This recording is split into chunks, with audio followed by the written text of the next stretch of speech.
Who isn't looking for ways to save a little more money at home?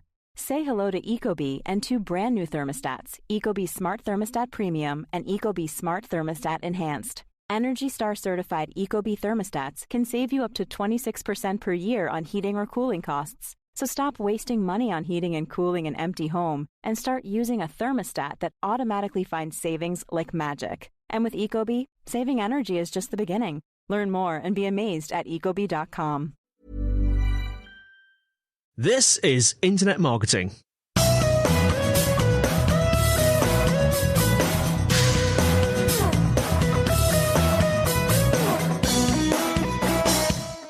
So I'm here with Rin Hamburgh. Rin is the founder of Rin Hamburgh Co. Rin, I've been looking at your website. I've been researching your content in preparation for this episode, and I've been really interested in your journey so far in the copywriting space. In this episode today, we're going to be discussing copywriting very broadly, and in particular, help people find the words to use in their copywriting.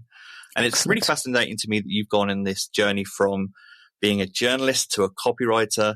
There's a really good video on your website where it talks about how Rin Hamburgh Co. came to fruition. You went through this process of training people, understanding that most people aren't writers, and actually you really enjoyed writing.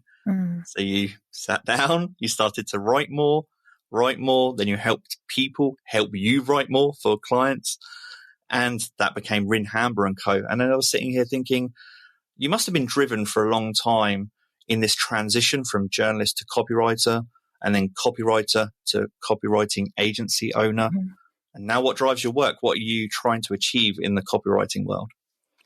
So it's a really good question. You know, it's interesting when you look back and somebody sort of sums it up like that and you go, oh yeah, that is what happened. But at the time you sort of don't really notice it. I mean, I didn't realize I was a copywriter for quite a while. I was doing my freelance journalism. I'd started on a newspaper and then I'd gone freelance.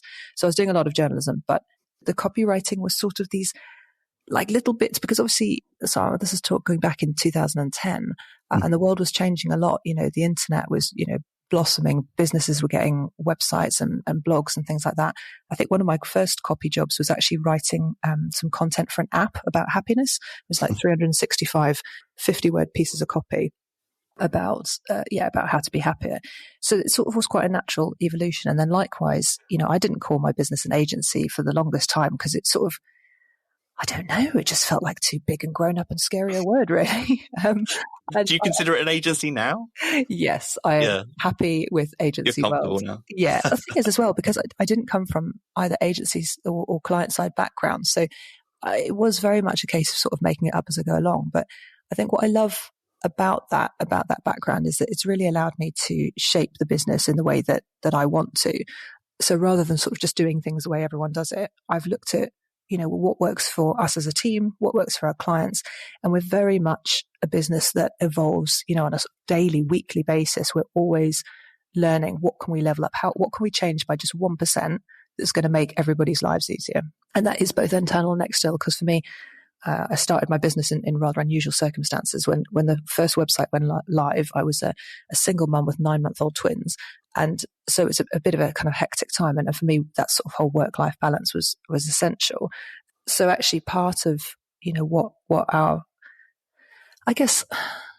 part of what drives me is ensuring that I can have a business where everybody who works with me is content and happy in their life and they have that balance, whilst also delivering amazing work for our clients. Because I think sometimes people feel like it's an either or. You're either a nice company or you're a profitable company. And I think you can do both. And I kind of want to prove that. Yeah, I'm really interested in how you then find those characteristics in the people you've hired over the years. So it's one thing to get comfortable in your own copywriting skills. And then when you're building an agency, finding people that have this balance between understanding the impact on a business's bottom line, but they enjoy the craft of copywriting. Yeah. That can be difficult to find. What do you look for when you're hiring copywriters? It is incredibly hard to find. And actually, when we went through a little drive to get a bunch of new freelancers to work with us, because we use freelancers as well as our in-house team. And I think that helped me to put our prices up, because I realized just how difficult it is. And when you can do something yourself, then you assume that everyone else can do it. And then you sort of start looking around and you go, why can't other people do this? Like, oh yeah, because it is actually a really, important skill. I think, for one thing, I sort of have to clarify around the type of copywriting that we do. So there's obviously things like, there's advertising copywriting, which is very kind of conceptual, coming up with those kind of strap lines and campaign ideas. And that's very different to what we might do, which we sort of focus on two key areas. One is around kind of the brand messaging, a brand voice, and then, kind of helping people to clarify and communicate their message. And then the second bit is establishing kind of expertise and building that brand authority and reputation by creating content where, you're taking that information from the client's subject matter experts and you're transforming that into content that really, delivers some value. So in that sense, obviously writing skills are important. Our senior copywriter and editor, Sam, he actually emailed us, I don't know, probably 4 years ago, right near the beginning. He was at university and he wanted an internship. And, I was a bit like, really? With us? We're like 3 people. It was 3 people at the time. But his initial email was so beautifully written. It had such a perfect tone. He came across very relaxed, confident, but not arrogant. There was just something about the way he wrote that made me think, this guy can write, and I know he can. So there is that innate ability to write, which is great. But with copywriting, it's also an ability to understand the subject matter well enough. Obviously, we're not experts in the subjects that we write about. We're basically experts at taking information from people and sorting it and organizing it and making it into something coherent and engaging. So you've got to have that understanding as a writer of, can I get into a subject really quickly? Can I kind of, without having known anything about this yesterday, can I just, gen up on it really quickly, become enough of an expert?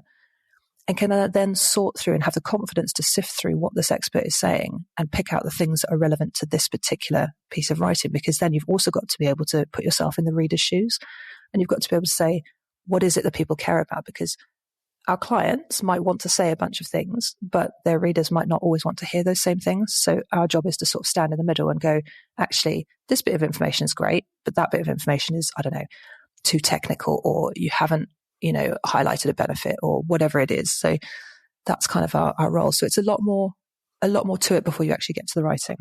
A lot more to it before you get into the writing. That's really what I wanted to move on to, which is how you help people find the words. And what stands out to me from what you just said is that, at the risk of sounding a little bit pretentious, copywriting is, to me, a very intimate art.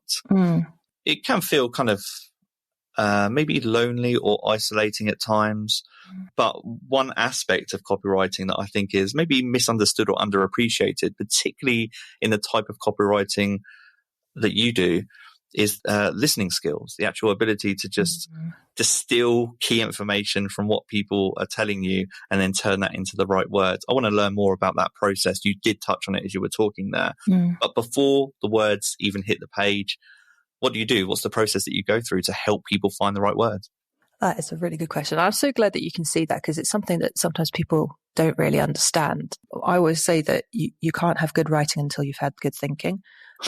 And really, it was nice actually. I was interviewing one of our clients to write a case study, and he runs a development agency, and he was talking about, similar to what they do in terms of when you've got a database of information, and then you've got somebody who needs that information. What's I don't know the technical terms, but kind of that interface where you've sort of translated the data in whatever system it is into something that's usable. Because we're a small team, we don't have very separate, like, account managers, project managers, strategists, writers. There's a degree of overlap between them. But the people who are working in the briefing session, their job is to, I guess, interview the subject matter experts. And I suppose that's where the journalism background, comes in handy, because that's just naturally what I've always done. So we put a big emphasis on helping the clients to think about the titles that we might be writing to. So it's not just like, oh, what do you fancy writing about today? We've really thought about it. We've got a framework that we map content to in terms of the customer journey. And, is it the more top of funnel stuff? Are we answering more general kind of interest ideas, or we answer specific questions through the middle of the funnel. Is it more sales based at the bottom of the funnel? So having done that, we then spend time asking them the right questions, getting them to share their ideas. And then it's the supplementary questions, I guess, that are the more important ones, because often somebody's first answer is just, it's their sort of reactive answer. But actually, if you can dig a little bit deeper beyond that, that's where you get the gold. And often, it's so funny. I often find if I'm doing a briefing, and I don't do that many of them these days, that you get to the end and then somebody makes a throwaway comment and you're like, oh my goodness, that's the main point. Why haven't you said this before? But it's taken them that time to get to it. Again, that comes back to listening skills, the ability to hear what could be a throwaway comment in any other scenario, but in that moment is so important to a business or a person's story. Yeah. That context is so important. And actually, on that topic, you just said something that really stood out to me, is that you said you don't get involved too much in the briefing parts any longer. And I wondered, is this, so I don't actually know too much about your history as a journalist. What type of journalism were you involved in? Features journalism. So interestingly enough, I did a business degree at university, business with Japanese, which was great fun because I got to live in Japan for a year. Nice. But and then it was in my final year that I discovered sort of journalism. And I say discovered because I'd sort of thought of journalism as being, I don't know, like reporters sticking microphones in people's faces and shouting at people. And I was like, that's not me. I was very, very shy growing up, and there was no way I was going to be doing anything like that. And even now, I'm no longer shy, but I don't like that kind of very intrusive sort of digging type reporting. But what I do like is if somebody is interested in sharing a story, finding out as much as I can. I love learning. I'm very curious as a person. The reason I asked that question is I didn't know how much of interviewing was a part of your experience as a journalist. Yes, and lots very much. Right. And that makes sense. And I wondered whether that's an aspect of your experience and that's a skill that you have that you teach copywriters. Yeah, it's our account managers that do that process. So we've kind of got a bit of an overlap where mostly in a briefing we'll have an account manager and a writer or editor. And because what I've found, generally speaking, and this is not like 100%, but often writers are people who like to, that they're maybe more introverted. They might not want to wrangle the client and kind of get all that information out. So it's just naturally sort of happened, and it would be absolutely viable for a copywriter to be involved in the briefing and doing the questioning. But it just so happens that in our organisation, it's the account managers. So I'm thinking practically here. So do the account managers speak to the client one-on-one? Is it? I'm trying to think about the physical environment, the environment that you create to surface this information. Okay. So is it one-to-one in real life? Do you do it over remote? I'm just curious. Most of our clients, I mean, we have some clients in Bristol, which is where we're based, but a lot of them are around the UK and around the world indeed. So I think especially since the pandemic, we work with one startup, their head of growth is based in Argentina. So, so I'm talking to them, via Zoom. So I guess in terms of process, we would normally, so we'd start off with if we start with a new blogging client, for example, we would start off with an onboarding and strategy session. So obviously going through all the practicalities of how we work so everyone can kind of be on the same page, because I think it's really important that everyone gets the process, because that just makes agency relationships much more smooth. But then we also start to dig into, okay, who are you? What are your goals as a business? Who are your kind of target readers? All of the kind of stuff that you need to know to get started. And from there, we create a kind of a rough editorial calendar. So it's some ideas, the kinds of things we could be writing about. So general topics, and then also specific kind of titles. Again, as I said, we've got this framework that we map things against. So we try and give them a mix of ideas, some top of funnel, some middle, some bottom, and then get feedback on that. And from there, they can choose, say they're doing, 4 posts a month. They choose their first 4 posts, and then we would arrange a briefing session. So that would be on Zoom. The reason we do it on Zoom as well is because we can then record it. So if there's any moment we go, what is it that they said again? We can just go back and check it. And it also means that if the writer who's working on it isn't in that brief, they can just watch it back. But from there, we do all the interviewing, write a bit of an outline for the writer, just to kind of guide them, so that the strategist can input into that. and then take it from there. And then obviously, like the first batch we do, there's almost always more feedback, and especially if people haven't used a copywriting agency before, because as you said, it is an intimate thing. If somebody's putting words in your mouth, that's a bit of an odd thing to do, and people sometimes get a bit freaked out about it. They're like, "Oh no, is this how I would say it? I don't know." And they've got to settle into that kind of process. So there's normally the first round tends to have more amends, and then after that we start to learn a bit more about, I don't know, some clients really can't bear starting a sentence with with an and or a but. Others don't mind, and so we kind of, and then we keep records on what each client likes. I mean, it's useful if they have brand voice guidelines, but not everyone does. So you talked a little bit there about like how to discover the right words, and maybe even you just touched on their brand guidelines and maybe grammatical preferences. Yeah. And now what's going through my mind is tone. So what are the briefing questions, or what process do you have in place to help surface the right tone? Because it's one thing to, like you said, when you're putting words in someone else's mouth or you're writing on their behalf, you want to make sure, I imagine that's the aspect of clients that they're most protective of, the way in which it's not the actual words themselves, it's the tone of what's being presented. Yeah. Am I correct in that assumption, and how do you go through that process? Yeah, no, I definitely think tone is a big one. It's like, does it sound like us? That's what people want. And I guess probably the other issue, but I'll come back to tone in a second. The other issue is often where you have people who are real experts, and they're like, yes, but I can't talk about this small amount of thing if I haven't explained the context of this other thing. So they end up wanting to write like 10,000 word blog posts, but of course that's not helpful. So that's the other thing, is to help them kind of go, it's okay. People don't need to get everything from this one blog post. Well, let's just keep it to this particular point. So that's probably the biggest thing.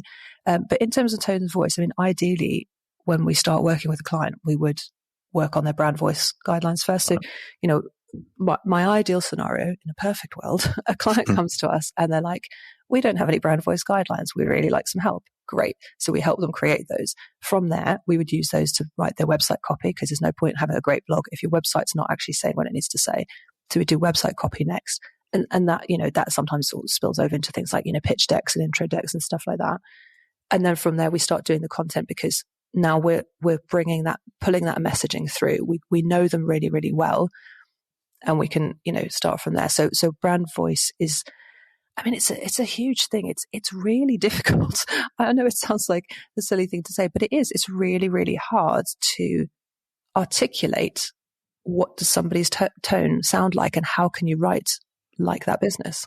So I have an even more difficult question for you based on that. Excellent. But again, something that I'm really curious about. So I agree, it's a very, very difficult thing to do for a business, but it's really satisfying. That's the other side of it. It's so satisfying when you get it right, and it breeds a unity across teams and a confidence and a fluidity. I see it throughout marketing. Once you get marketing communications or tone of voice, brand guidelines, I'm using those things interchangeably. But when you get those things right, the fluidity is so much better in marketing. But at the same time, what I sit here, I think about publications, websites that have multiple authors. And just as a writer and as a reader, what resonates most with the reader is when you can hear or read when there's a voice that resonates with you, when someone's personality is coming across in the writing. Yeah. And so I was really curious to know how you manage, if at all, situations where you have multiple authors, they're contributing to a website. I assume that you have your foundation of brand guidelines, which have an overarching tone for the business, tone of voice for the business. But then do you work then on a one-to-one basis to bring out individuals' personality in the writing? How do you manage that? That's a really good point, actually. I'm trying to think of an example where we've done that, because we have had stuff assigned to different people. If we've had different experts within a business, and, they'll own that particular piece of writing. Obviously, it's all written by us, so it all ends up having, a similar sort of tone. And I think it's normally written from the brand perspective. That's normally how we're doing it. Yeah. But I guess what I say because sometimes what we'll do is we'll write more brand-based stuff for a client, and then maybe individually there'll be people within their business who'll also write bits and pieces. Yeah. And I think, and they're like, oh no, is it a problem if it doesn't sound exactly the same? And I'm like, no, if you're naming the author, then it's perfectly fine for that. So what we're talking about is brand voice, and the brand is it's the brand, right? It's not necessarily the people kind of contribute to it, but actually it's the standalone thing. It's the website rather than the salesperson. And so that's, to me, what's got to be consistent. I do think that if, so say you had, you're doing development, you're a development agency, you've got 5 developers, they're all kind of talking about different aspects of the tech they use. I definitely think if one of them is like using loads of slang and, the other one's, writing academically, you probably want to pull that sort of closer to the middle, because it would feel a bit weird. But yeah, I think you can have differences of personality for sure. What's interesting to me in the world of copywriting is the rise of social media almost brings about a nightmare for grammatical purists, because people write in crazy ways on social media. And I was thinking about things like, I was in a webinar just this week about TikTok, and they were talking about the use of captions, how people write TikTok captions for their videos. And again, nothing follows really any grammatical rules at all. Where was I going with this? I think I'm curious about the difference, and coming into this episode, I was thinking about the difference between copy and copywriting. That's where I was going with this. And in my experience, so we're particularly well known in the SEO space. And so we produced and optimized content before. And I see a big misunderstanding between content optimization for organic search and copywriting. One thing that frustrates me as a copywriting enthusiast is when those two things are used interchangeably, because they're very, very different things that require very, very different skills. So I'm just curious to know whether that's something that you see. Do you, for example, get prospects that approach you and maybe they're talking about content optimization or production when actually it's copywriting that they need, or vice versa? It is a really interesting one, because I think, again, it's sort of almost like a sort of spectrum where one sort of blurs a little bit into another. And I mean, ideally, I feel like, probably as a copywriting slight purist, I do feel that actually everything should be well written. And I don't think SEO should get in the way of that, but also don't think good writing should get in the way of SEO. So we produce SEO copy for our clients. So no, we're more known for what we call expert copy, expert led, where we're interviewing subject matter experts. But sometimes, so we've got one client, they're in the health tech space, and they have their experts, but actually they've got very much an SEO driven strategy. So they select the topics based on the SEO strategy, and we write articles based on it. But two things: one, the experts might put in 5 or 6 bullet points in the briefing.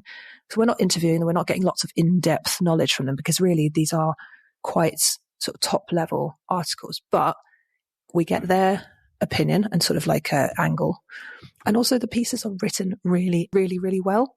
And I think that's the difference. And I know that they were using, I can't remember what online marketplace, say something like Fiverr, they were doing it before, but actually the quality of the copy they were getting back was so bad that it didn't represent them as a brand. So even though, yes, it may have ticked lots of SEO boxes, that in itself wasn't helpful, because people would have arrived on that site, maybe scanned the article and gone, actually, this is not useful.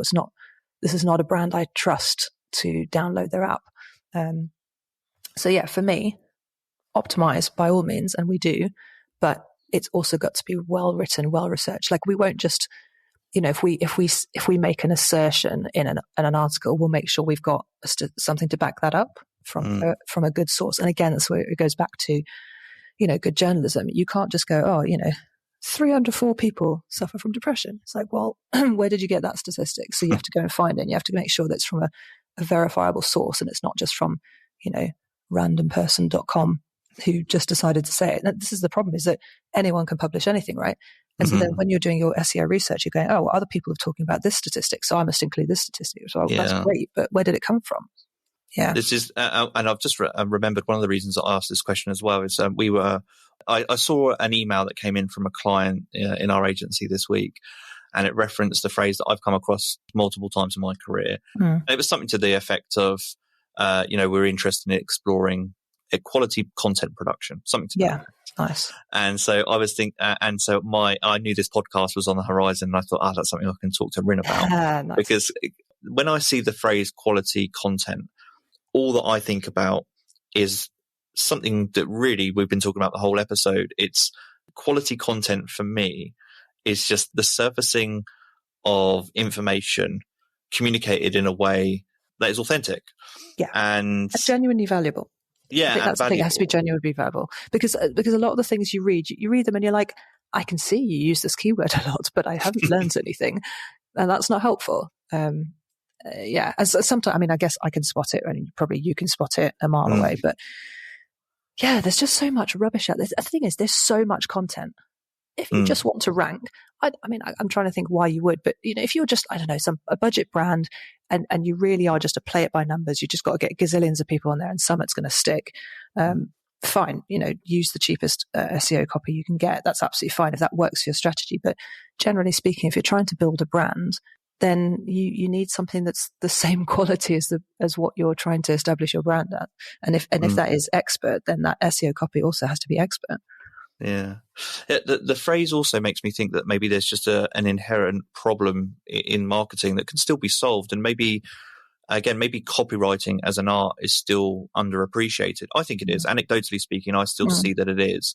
I work across all disciplines, and just the phrase quality content or quality copy, I think people would ask for copywriting if there was a wider understanding of what that is as a discipline. Yeah. And they would just say, hey, we need copywriting support. And I just don't see the phrase in my environments and I work with, I work in the SEO space, analytics space, and it's interesting that I don't see the phrase come up that often. I think the problem is there's this idea that everyone can write, because, most people in marketing can indeed write a whole sentence, mostly without grammatical issue or punctuation issue. So as a result, they think then that they can write copy. And, they might be able to write halfway decent copy, but actually, I think I was saying this to somebody the other day, there's a big difference between everyone can write and anyone can write. And I do think potentially anyone could write in the same way that possibly anyone could, design or do analytics, right? Because, when you started out in your career, you couldn't do it. You had to learn how to do it. We all start out, yes, with maybe a bit of a leaning towards one thing or another. Some people are a bit more analytical. Some people are a bit more creative. Some people are good with words. Some people are good with numbers. But I am good at what I do because I've been doing it for a really long time, and I've done a lot of it. And also I think that's particularly been accelerated over the last few years with the agency, because when I was working as a freelancer, I could only do a certain amount of work, whereas now I'm overseeing much more work. So my rate of learning has increased because I've just been in, I've seen enough things. I've seen enough things go wrong. I've seen enough things go right. And yeah, so I definitely think that idea that anyone can do it is probably the problem. And I think the second problem is that it's much harder to, I've thought of a third one as well. Girl, there's lots of problems in there. The second one is that it's really hard to kind of prove the return on investment, especially with the more brand building type things. So, even with something like a website, if you look at somebody's developing a new website, great. So they're going to get it developed and designed. They're going to get maybe messaging work done and copy written. So then if that website is now getting loads more traffic than the last website, who do you give that credit to? Is it the people that developed it and did all the technical SEO stuff and, all the rest of it? Or is it the copywriter that's, done the messaging and the work? There's so many things. And with blogging, if you're writing thought leadership stuff, that isn't stuff people are necessarily going to be searching for. So then it's not an SEO focus. It's more about establishing that brand authority. How do you measure that? I know that I can go into, a networking event, business dinner, something like that. And people will say, oh yeah, I read your blog. Great. But that's not really a tangible thing like with SEO. It's much sort of, I guess, easier to say, here is what we did and here are the numbers and here are therefore the results. So, that's probably the second thing. That's really interesting. That was the third challenge. I have a fourth one as well, but I'm going to get to that in a minute. But it's exciting exploring challenges, problems, and just the copywriting space. But before I forget, I kind of agree and disagree. I actually think it's really easy to measure copywriting, but it's perhaps, for me, it's satisfaction. I definitely want you to explain this to me so that I can do it, because I really want to be able to prove it to people and go, we're really good and we're really useful. And honestly, we will make you more money. I just can't show you exactly how. Wow. I think this is, again, it's intangible, but it doesn't mean that it's, I think that we're particularly in the marketing space, we're so focused on short-term metrics, which are all very valid, very important, but the intangible art of creativity, pride, satisfaction, they're actually very easy to measure because you can feel them. In a world full of hard metrics, it's difficult for some businesses to accept or appreciate. But for me personally, again, the intangible part is that you talked about you gave an example as you were talking a moment ago about someone that maybe produced content via Fiverr, they received it. And I was thinking about that process. Again, it's a process that I've seen before. That's the difference between content production and copywriting. I've seen businesses that have gone through that same process, that have outsourced their content, not thought about the copywriting angle. They've received the content. Perhaps it ranks, perhaps it doesn't, but ultimately they've still not been satisfied. They're still not proud of what they're producing. Yeah. And if you're proud in what you produce, that lends itself to better sharing. So social sharing, you're going to speak about the things that you're proud about. And so copywriting has a knock-on effect to the shareability of content, I think, in a way that's underappreciated. Again, that's one of the reasons I was so keen to and excited to talk to you, because raising the awareness of this aspect, which is a little bit more intangible on a podcast like this, is a really good way to explore the topic. But I see the benefit of that's so cool. Copywriting's impact on social sharing. 100%. I definitely, I think that's where, certainly this more expert-led copy, and we create copy in different ways. So we can either do this pure SEO stuff where it's, where it's, we're getting an idea of the subject matter from the SEO strategy, and we're writing around that. And there's not too much input from the brand. But then also sometimes, more often, our copy is this expert-led stuff where we're interviewing, we're getting the thoughts out and stuff, and we can optimize on top of that. Some subjects are probably more suited to that, because if it is more of a search, a query-based article, whereas if it's sort of just an opinion on something, it might be harder to do. Another benefit, I said about how in order to have good writing, you have to have good thinking. Sometimes people's thinking is only 75% of the way there. And what we do in the briefing is that we force them to think more clearly, because we'll say to them, whether it's in, creating brand voice and messaging work, or whether it's a blog post, somebody will say, well, this is what my business does. And we can go, well, that doesn't sound very interesting. Tell me it in a different way. Like, what does this really mean? Tell me what your audience is concerned about. And, funny enough, actually, we did a similar exercise. We worked with an agency a couple of years ago on our kind of customer journey. And I just knew I needed somebody outside, somebody external who can give me that fresh pair of eyes. And as I was explaining what it was that we did, she wrote down a couple of phrases, and one was, establish expertise, and the other one was clarify and communicate message. And that's like the foundation of what we do. But I'd never communicated it in that way. And her continually asking me, what do you do? What do you do? What do you do? It forced me to go, actually, this is what we do.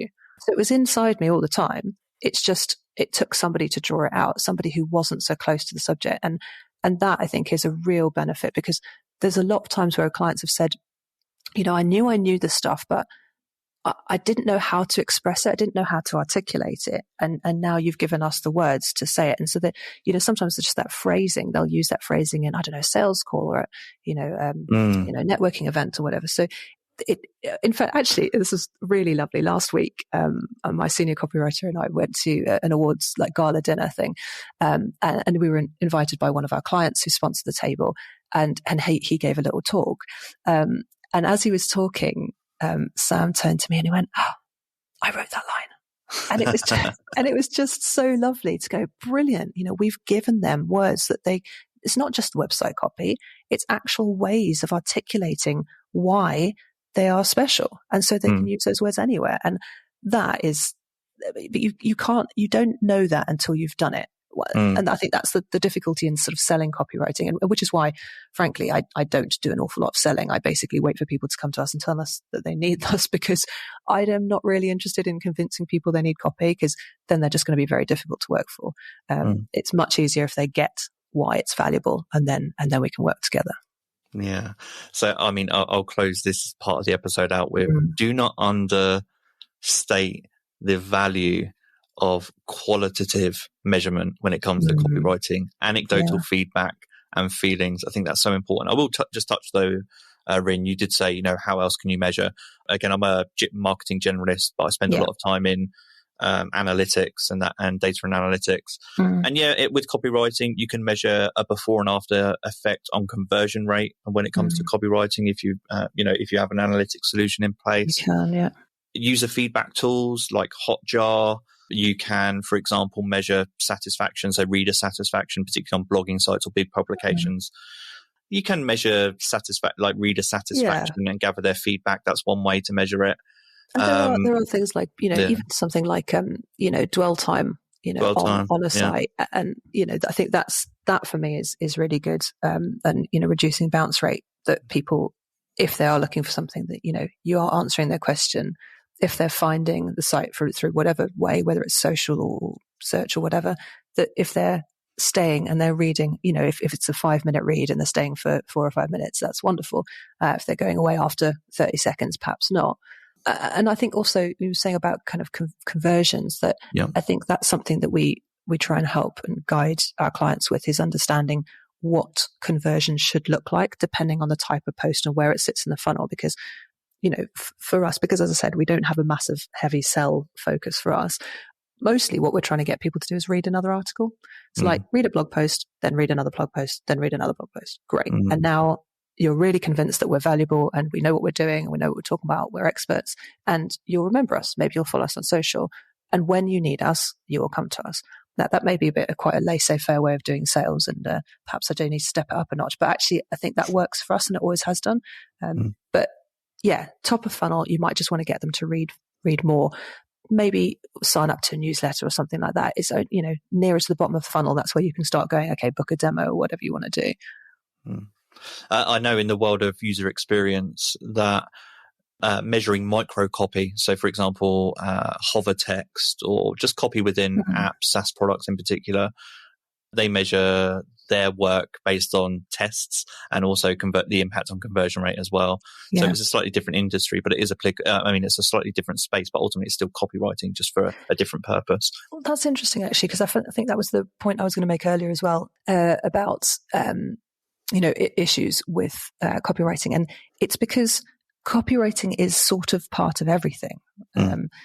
But you're not going to hire a copywriter to, I don't know, write one button on a whatever. It's sort of, if you're working with a copywriter, then you can actually pull them into so many different things. So they become quite integral to your team. And you often sort of, it flows through all the different things. Everything you use has words, even if it is audio or video. It doesn't have to be written down words.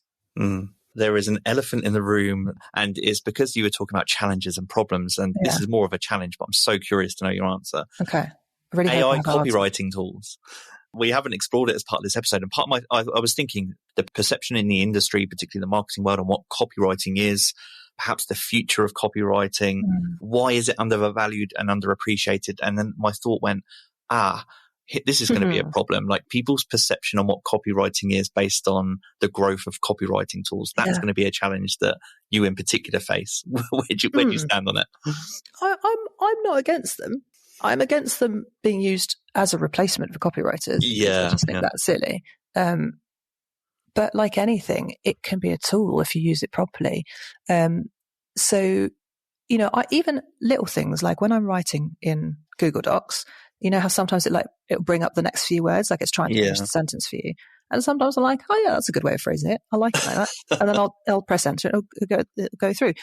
Brilliant. Sometimes I'm thinking, what word should I use next? And then it's come up with one. I'm like, oh yeah, I like that word. Great. But I, as a copywriter, have come in and said, yes, I approve. So I've used my judgment. So I think purely relying on an AI tool is never going to get, it's like we were talking about with people just, getting an SEO copy off Fiverr. You'll get something, it'd be all right, but it won't be great. And so I wouldn't, I'm not worried that we're going to be replaced anytime soon. What I'm hoping is it will be able to do the shortcutting, and then we'll be able to kind of finesse on top of that and do our best work. That's a really great answer, and it really follows my train of thought as well. One of the reasons I raised it is, again, I think there is the danger for sure, because I've seen it already that people are thinking or hoping that perhaps AI copywriting tools is the secret to this. You mentioned it a few times in the episode, not being a writer. Like, there's going to be this tool that makes me a writer and makes people think that I'm a better writer. It can be a tool in your arsenal as a copywriter, and it might help you, but to think that it can replace some of these feelings and thoughts and characteristics of actual personality that are surfaced in copywriting, it's not going to do that. Who knows? I'm open-minded. I'm sorry.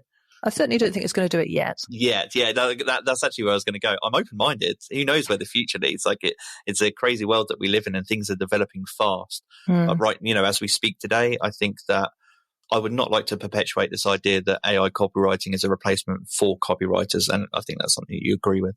Yeah, definitely. But I'm like you. I'm not going to get stressed about it and think, oh God, where is this agency going to be in 20 years? I'm like, well, we'll take it as it comes. I think we've got to be open-minded about where things are. Otherwise, you end up being like Blockbuster, Yeah. And that's no use to anyone. There's always an evolution. There's always a next step, and people are always going to need to communicate. You can't use AI for everything.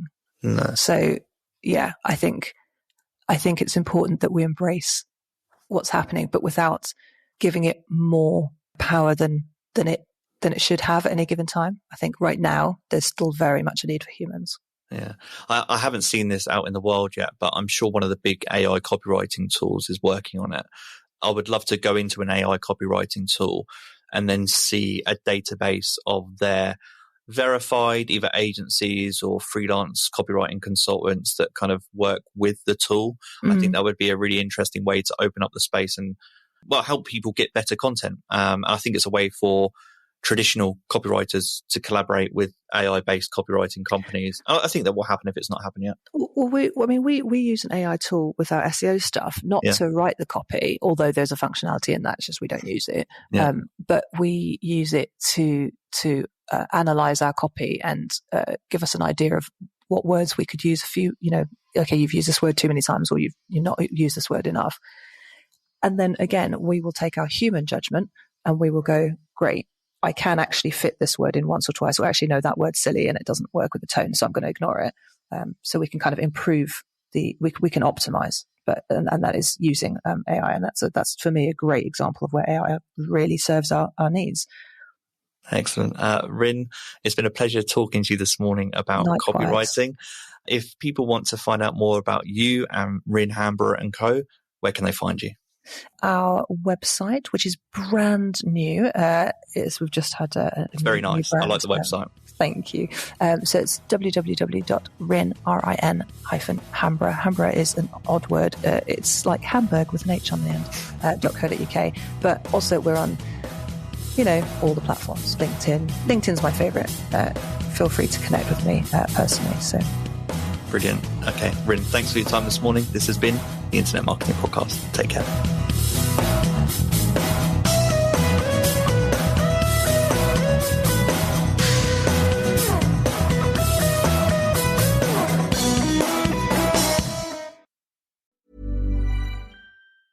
Have you ever wondered about the quality of the air in your home?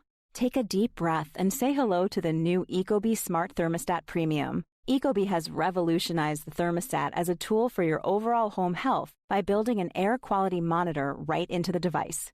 If it senses poor air quality, it will alert you and even provide tips on how to improve so you can keep your home at its healthiest. But with Ecobee, air quality monitoring is just the beginning. Learn more and be amazed at ecobee.com.